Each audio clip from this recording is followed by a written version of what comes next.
Broadcasting live from the Business Radio X studios in Atlanta, Georgia, it's time for Atlanta Business Radio, spotlighting the city's best businesses and the people who lead them. Lee Cantor here, another episode of GSU ENI Radio here at Georgia State University in downtown Atlanta, Georgia. And I am so excited to be part of this show. The Entrepreneurship and Innovation Institute at Georgia State is one of my favorite locations to do this show, and we do it every month here. And this episode is going to be a fun one. We have folks from the Institute for Biomedical Sciences here, and we're going to kick it off with Elizabeth Eichinger. Welcome. Thank you. Elizabeth, what's your role? So I work as the Undergraduate Program Coordinator in the Institute for Biomedical Sciences. I work with all undergraduate students to help them determine whether our program is a good fit for them, what types of classes to take, and what they should be doing to prepare for their future careers. Now, what is the Institute for Biomedical Sciences? Like, what does that entail? So it was founded in 2014 as part of Georgia State's strategic plan that recommended enhanced contributions to sciences, health, and medical education. So we have 4 research centers. Our faculty is awarded roughly $20 million annually in grants. That you get to spend in any way you see. I wish.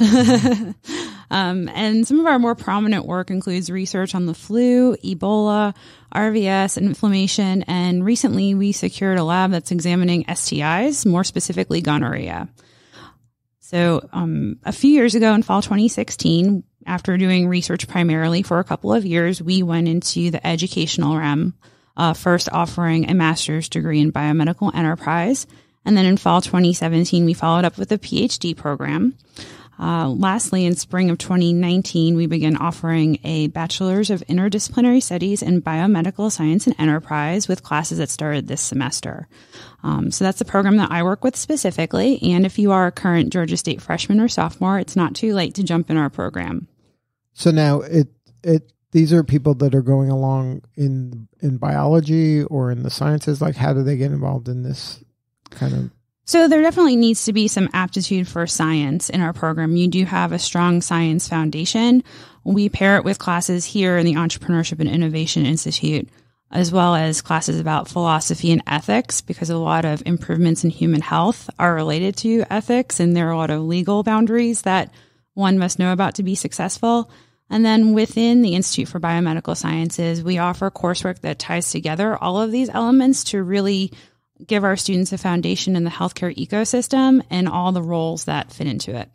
So now when a student's going, they're coming to GSU, they're a student, and then in their head they think, oh, I'm going to be in the sciences. Like, at what point should they start talking to you and your team to see the right path for them to go down? Well, they could even start as early when they're not even at Georgia State. I've met with many high school seniors and their parents, to talk about whether this could be a good fit for them. We have an appointment-only office. Students are welcome to come by and discuss their goals academically and what they'd like to do after college to see if this would be a good fit. So now what do those conversations look like typically when they're coming in high school? Like, they don't know anything, right? Like, they don't know, like, in their head they think they know things, but practically they probably not talk to a lot of people that are actually doing some of this work. Yeah, so a discussion like that would really start with, what do you think that you want to do when you're done with college, which I know is a big commitment, for a 16 or 17-year-old. Right. But we kind of work from there and talking about, a lot of people do want to go to medical school and become doctors and open their own practice. But even within itself, that involves a lot of complex business decisions.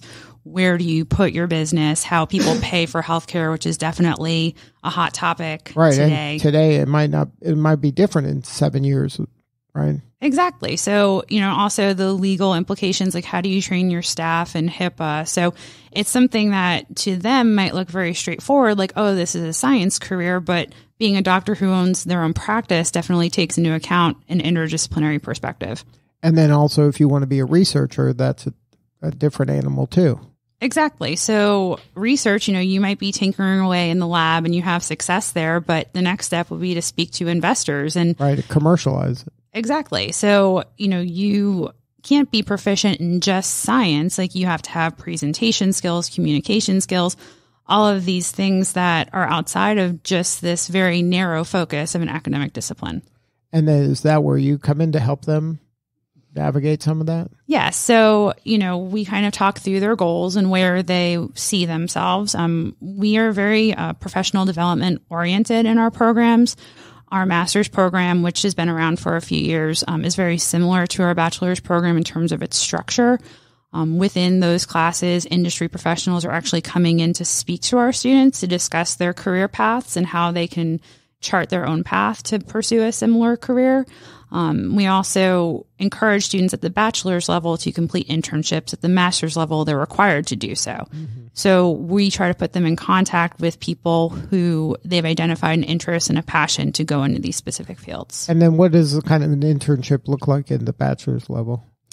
Well, at the bachelor's level, you may not be getting into the depth of work that you would as a master's student, but we anticipate that our students, when they start their internships, they could be doing more intense lab things, but we also, as part of our program, are opening them up to different types of careers outside of just labs or in a doctor's office. So really honing in on also the legal careers as they relate to science and also business careers. So, you could be shadowing someone who works in regulatory affairs or a medical science liaison who may not be actively a practitioner in a lab or a doctor's office, but are working more on presenting and understanding legal aspects. So, it could really differ what that day-to-day experience looks like, but the idea is to open up people's eyes to a plethora of careers that can help improve human health. Now, when you're talking to young people and they kind of have a vision of how they'd like or how they see themselves at that young age, what percentage kind of follow through and actually go in that same direction they anticipated when they were, freshmen here? Is there going to be some change kind of built in? Like, you might think, when I'm 18, I want to do this, but I start doing it and I'm start doing the work, and then I maybe kind of deviate a bit. Well, again, a lot of our students come in with the goal of eventually attending medical school, and I am certain that some of them, because they are brilliant, will get there.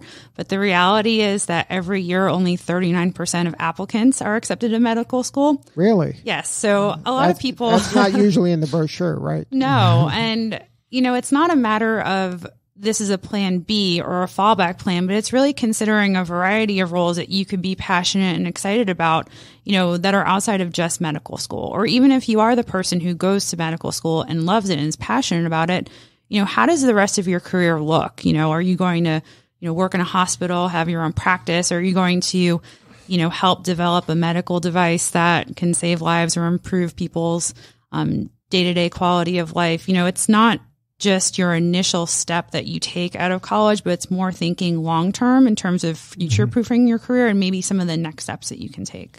And is that where kind of the Entrepreneurship and Innovation Institute comes into play, where it gives them maybe an entrepreneurial, at least a taste of the entrepreneurial lifestyle that maybe they didn't think that was part of their path, but is now, I guess, part of almost every business person's path? Yes, I would say so. And I think especially just from the early part of their college career, really cultivating that problem-solving mindset of looking for problems that need solutions and understand how to properly vet ideas and bringing them from, oh, this is a brilliant thought that I had, to, oh, it's actually in front of a patient. So I think that, it really cultivates that mindset of looking at the world through a different lens, one of continuous quality improvement. And when you're talking to potential students coming to GSU, is that kind of part of the secret sauce of GSU, is to have that kind of entrepreneurial mindset built into the DNA of the university? I mean, I think Georgia State's very dedicated to the success of its graduates, first and foremost. And I think that they are definitely trying to be innovative in how they prepare students and also responsive to what the employers actually want from recent graduates.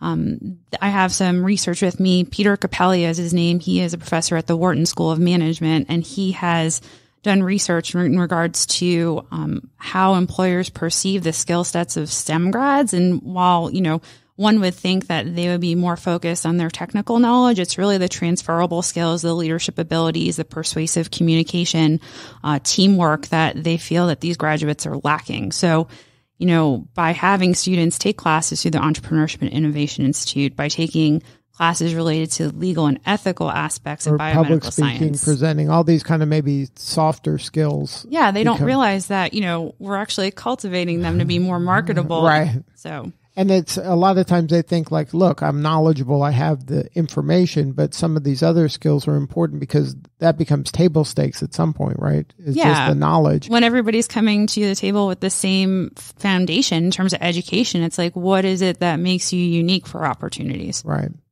So now you mentioned entrepreneurs and commercializing ideas, and you mentioned a little bit about the faculty. Talk about who you brought with you today. So I brought with me our undergraduate lecturer, Zachary Saylor. He is teaching 2 classes this semester to our undergraduate students, careers in biomedical science and scientific communication. And welcome, Zachary. Hi, thank you for having me. So now talk about your involvement with the Institute for Biomedical Sciences. Sure. So I was brought on to the Institute just this past summer to start developing courses for the undergraduate curriculum. And so we've developed 2 courses for the fall semester, careers in biomedical sciences and scientific communication, that we just started having students in those classes, and things are going really well. So we're trying to give students in the careers class an idea of the breadth of careers that can be available to them with a biomedical sciences degree. And in scientific communication, we're really trying to hone those soft skills that employers are finding so useful in recent graduates. Now, when you're talking to students, what is there anything kind of a managing their expectations element to when you're presenting them with the different options? Are you opening their eyes to things that maybe they hadn't considered before? I think so. I think that's a big part of the careers class. I know in my own academic experience, there wasn't a lot of knowledge out there about careers that are available to especially undergraduates with a bachelor's degree outside of taking the academic PhD route and outside of the medical going to med school and being a doctor route. So what are some other paths? So there's a lot more available than these students realize. We have the class broken down into 3 modules that are focusing on sort of big branches of careers that students can take. So we have them focusing on academic careers like being a professor or a researcher, working at something like the CDC, or even being a school teacher, so K through 12 education. The medical module is focusing on things that students already expect, like being a private practice doctor, but also on things like being a pathologist or working in medical devices or medical consulting that they may not have experienced or had any exposure to in the past.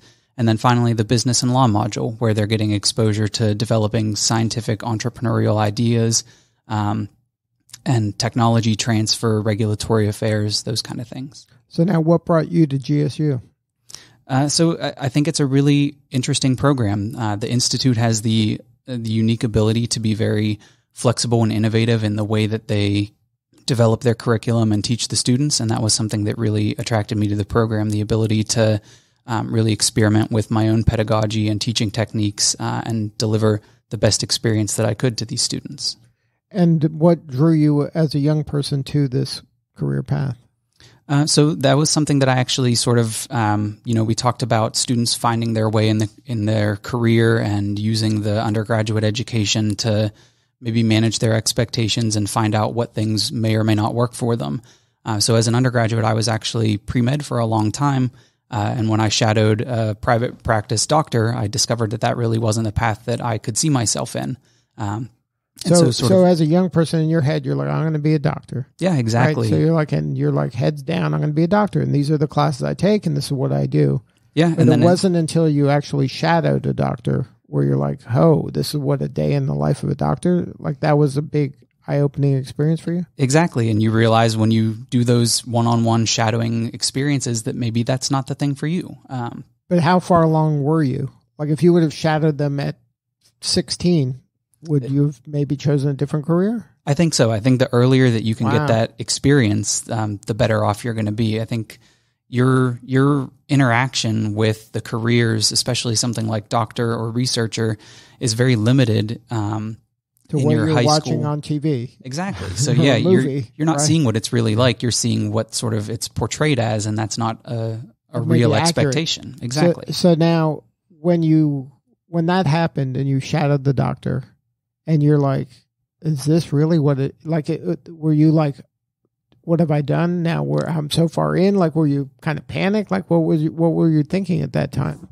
I was a little, maybe not panicked, but a little bit like, surprised, right? It's something I didn't expect. You had been aiming for years at this one thing, and now you're going, maybe this one thing isn't right for me.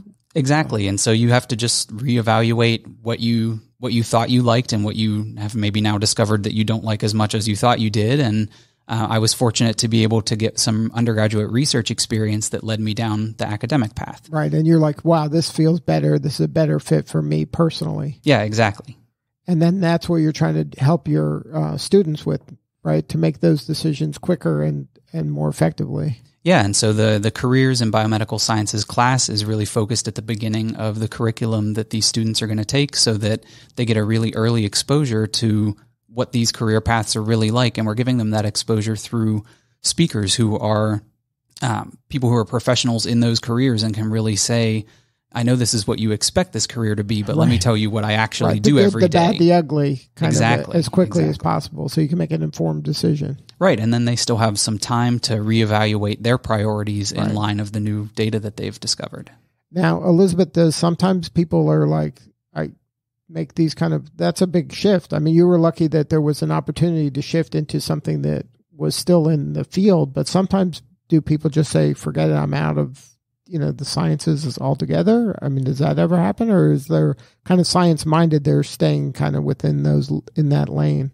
I mean, I think a lot of people who have an aptitude for science and are passionate about helping people usually, find a way for that to happen.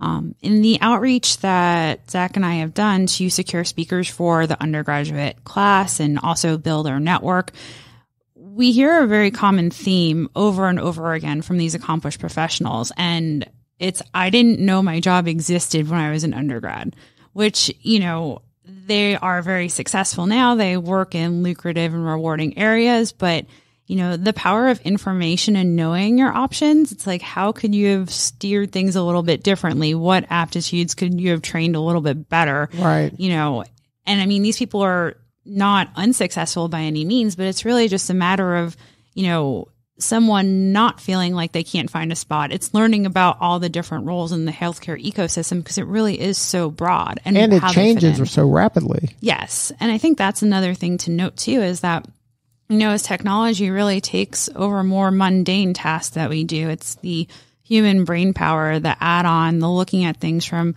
different perspectives of entrepreneurship and, understanding legal aspects and business aspects of scientific discovery. It's like you make yourself more valuable when you're already thinking in an interdisciplinary sense. And that is the key word, right? Valuable is how to become valuable to the person that's writing your check. Mm-hmm. And then, so the more skills you have in the wider area, that makes you can land in different areas. I mean, that's also being valuable and happy in your career too, and also being valuable to being a piece of, bringing better quality of life to people through improving human health. So now we also have with us Cory Andrews. Welcome, Cory. Thank you. Now, how do you fit into this puzzle? So my way of coming into this puzzle was a little bit unique. So I actually interviewed with a professor who is the graduate program coordinator for the chemistry department here at Georgia State back last August. And that was after a time of thinking for me where I was considering going and getting my PhD after doing some PhD interviews. And I wasn't as successful as I thought. And so I started thinking about exactly what I wanted to do with my future, because I just finished my undergraduate here at Georgia State in neuroscience. And so I interviewed with him, and I gave him my resume, and in my resume, I had several different experiences in my undergrad, working jobs that pertain to business, but loosely. And so he saw that, and he mentioned that his lab specifically had licensed a test to see if somebody had the flu and to what extent they had the flu, with a biotech company. And he was interested in, pursuing other goals with other tests that his lab was developing, and thought that I had some I fit that puzzle in some way. So that's how I got started with it. So now I want to go back a little further. So you're in high school and you're good at science and math, right? Yeah. Ish. Yeah. I was pretty good. Yeah. So then you're like, okay, I'm going to get a career that touches that in some way. So you pick neuroscience at that point? That's what I did in my undergraduate. And then you were like, I'm going to be a doctor, or you're going to be a researcher? Well, I was thinking about one day I wanted to be a professor. That was professor. At the time okay, what I I'm wanted going to be a professor in neuroscience. And you were interested in neuroscience. Right, I was. And then GSU has a great program, so this is a logical place for you. Right, and like they were saying earlier, there's when you're an undergraduate, there's sort of this. Your professors compel you to, if you're in an academic institution, to continue going down that academia route, and they almost make you feel like that's it's not necessarily, that's because that's their job. That was their path too. That's their path, but it's like you guys said, you don't know what is out there as an undergraduate. You don't know what you don't know. Right. And so you're seeing a lot of people who obviously are PhDs because they're teaching you. Exactly. So they're PhDs. So then it becomes a logical assumption for you to go, I guess I'll be a PhD and teach other people like me that are interested in this, or I'll go down research or something along those lines. Now, at some point when you said, you know what, this isn't going to work out for me, were you disappointed? Were you freaking out? Were you like, okay, I'm going to make this pivot? Like, I think I just had to go through a period of time where I really assessed, what makes me unique, what I am really actually good at. And, and I started to realize just because I am really good at communicating with people, especially about things I'm passionate about, such as science and technology, doesn't necessarily mean that the only thing I can do is be a professor. So that's why I started thinking, there are people in the business realm who have, who aren't educated with science. They chose to go down, the business route. And so having somebody who can be a liaison for that becomes increasingly more important as science becomes increasingly more complex. So, right. And then, as Elizabeth said, it becomes more valuable. Right. Because now you have this unique set of skills that maybe people don't have because you have this kind of neuroscience background and the medical background. Right. And then now for you, was this like an aha moment where you're like, wow, this does now I've separated myself from a lot of people by going down this path? I suppose it's hard to say because the story isn't over for me, but I feel though that over the past year where I've been really getting the opportunity to hone on my skills in terms of, being able to do a business pitch or being able to write a business plan or, just getting to talk with investors, different things that you don't normally get to do if you're just doing it for a class assignment or, for school.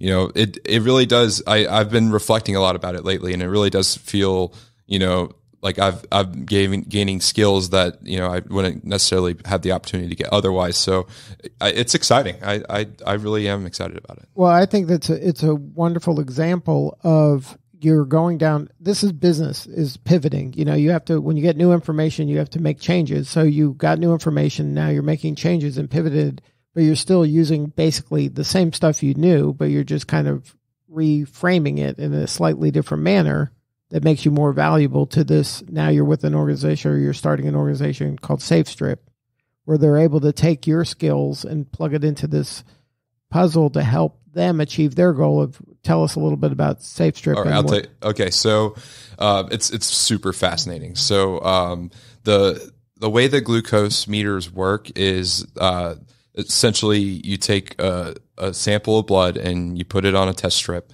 and the test strip responds in an electrochemical fashion and creates a current that can be read on a certain, provides some sort of magnitude of current on the glucose meter. So it can correspond to whether you have a high level of blood glucose concentration or low blood glucose concentration. And who cares about that? Right.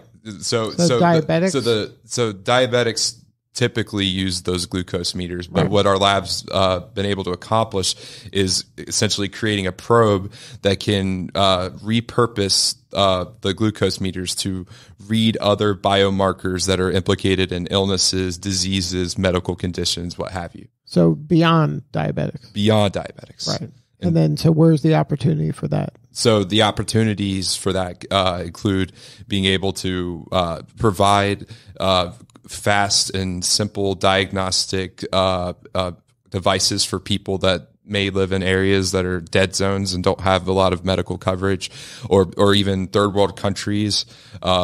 It's just, there's a lot of diagnostic tools out there that are complex and expensive. And so being able to provide that sort of information in today's day and age at a way that you can go to a CVS and buy a glucose meter for $10, $20 and be able to see exactly where you stand in some of our different tests, that's an amazing opportunity. And that can benefit people all over the world. Exactly. Because it's affordable and it's easy. Exactly. And then so your unique skills can make this company go.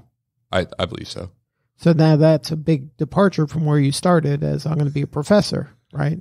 That's very much true. Where a professor, I mean, you would impact, however many students you have, but this could change, a whole third world country. That's very true. And I don't think that necessarily means that any of my aspirations from before aren't. I feel like as you go through life, you go through, different, phases of what you're doing at that point in time. And I think, you don't necessarily have to be a teacher to teach. And so, you get those opportunities through, being, maybe just telling you on the air, like how a glucose meter works. And, it's the exact same thing that I really enjoy doing. Right. But in this case, I get to do it in a way that like helps other people and it's honestly pretty exciting. Now for you as an individual, you thought maybe you'd go down this academic path, and now you're working with Launch GSU, the startup incubator. Yes. Now you might not have anticipated that when you started at GSU. Not really. Actually, I'd heard about Launch GSU from somebody. They was just telling me about, because a lot of the news about us being the number 2 innovation school in the country. That was one of the things that was cited, and I really got to see exactly why that's the case, because Launch GSU is probably one of the best kept secrets here on campus, in my opinion. So now, any advice for students that are starting out at bachelors and they think they know where they want to go and how they want the story to end? Any advice for them to say, maybe you can broaden your horizons or think about things a little differently and maybe get information that, because when you started out, you think this is going to, get a degree in this and it's going to lead to that. You got to be open to different things and opportunities, because you don't know how the story's going to end, like you said. Well, I guess what I would say to an undergraduate just starting out is to listen to your skills and listen to your strengths. That's something I don't know if enough people tell, young people nowadays, but it's super important, because you can spend all of your time trying to, like, say you're somewhat skilled at something. You can spend all your time sort of crafting that skill and becoming a master at it. But I think everybody's endowed with something that they're just naturally pretty good at. And so for me, I'm really good at being able to communicate ideas and just form relationships with people. I know for a fact that I'm not the most organized person in the world. So I also, that's where my weaknesses come in. And so, maybe something like, managing, an office isn't for me. And, that's just an example, but, it's just, you have to be considerate about those things, because ultimately, you want to be a key asset to whatever business or company that you're a part of. So now that level of self-awareness is important, right? To kind of assess your own strengths and weaknesses. And then you find you're better served kind of nurturing those strengths and kind of leaning into those strengths to kind of wring out the most out of that. Yes. And then now for SafeStrip, what's next for your team? So we're still in the process of doing customer discovery. Through Launch GSU, I had an instructor in their startup semester class. His name is Ricky Hunter, amazing fellow. And one of the things he told us is, you could spend, all of your assets and money and everything on, all the stuff you think you need to run a startup, like, an office or, a car or trips or whatever. But at the end of the day, the cost of being able to do, customer discovery and learn, is this needed? What, and who needs it? And those important questions that it takes to start up a business. That's, if you get that stuff done ahead of time, then, it's valuable, and it'll help you out, going forward. And so really we're focusing on that aspect right now. We're looking at, trying to, integrate, other new cutting edge technologies into the equation of being able to read these biomarkers. So there's a lot going on, and we're just, it's one of those things where if you're trying to launch a biomedical startup with all the things that to be considered, such as FDA approval and certain aspects like clinical trials, that it's a long process. If you're putting yourself into that situation, you have to be aware that you're going to be in it for the long haul. Now, personally, how has kind of this startup world been for you? Have you enjoyed being immersed in this, creating something from nothing? It's different. I mean, it's different than what you've been doing previously. It's amazing because one of the things you learn is that you're telling a story, and that's always it's an art. You have to learn how to craft your story in a way that people are receptive to it, and what was interesting, I participated in the TIE Atlanta startup pitch startup competition for the university level last April. I actually did the preliminary round in February and then the final round in April, and we were the only team from Georgia State to move on to that final round. And it was amazing because not even just for myself, I'm monitoring my own personal growth, but there was actually two teams that I got to see do their pitch in the preliminary and the final round, and they really took what the judges said and learn how to craft their story even better in a way that, helped them become more successful, startup, entrepreneurs. So yeah, I like the startup world. It's nice. It's exciting to see people grow. And now, what about the Institute for Biomedical Sciences here at GSU? Have they been helpful? So, it's interesting because so the way this all happened is that I sort of learned about them once I was in the process of doing this, and I thought, wow, that's really cool. And so I actually, this semester, even though it's not a part of my curriculum, I have these credits that I can use to go towards my curriculum. And so one of the classes I'm taking right now is their business translational master's level class. And I'm actually learning a lot in that class so far too. So I've actually integrated some of theirs into my own chemistry curriculum, which is one of the cool things about going to Georgia State. So now, Elizabeth, that's a great example about this interdisciplinary kind of aspect of this world, right? To be able to kind of go across these different skills and to be able to leverage your skills in all these different ways to open up opportunity that it didn't even occur. I agree. And the class that Cory mentioned, it very closely models the class that Zach teaches, the careers in biomedical sciences, right, except our master's and PhD students are taking it. So again, I'm sure, Cory, you're getting to meet all kinds of industry professionals that your paths might not have crossed if you hadn't looked at more of an interdisciplinary approach to your education. And that's where serendipity can happen, and that's where these mashups happen, and people take an idea that is kind of works in one area and then combines it in a different way somewhere else, and that's where discoveries come from. So, I mean, it's a great philosophy that makes a lot of sense, and it must be rewarding to see some of it kind of coming to fruition where you're getting a startup and commercializing, and that's exactly what you're trying to accomplish, right? Mm-hmm. So now, Cory, if somebody wanted to learn about SafeStrip, is there a way to find out about it yet? Or there's actually, so we have a website. It's one of the Create GSU websites. It's Create GSU. Make sure I'm saying it exactly right. It's the SIYER. So SIYER.gsucreate.org. You can go on there and you can see all the publications that our lab has come out with. There's some details about Dr. Eichinger, who's been here at Georgia State since 2011, became full-time professor at 2016.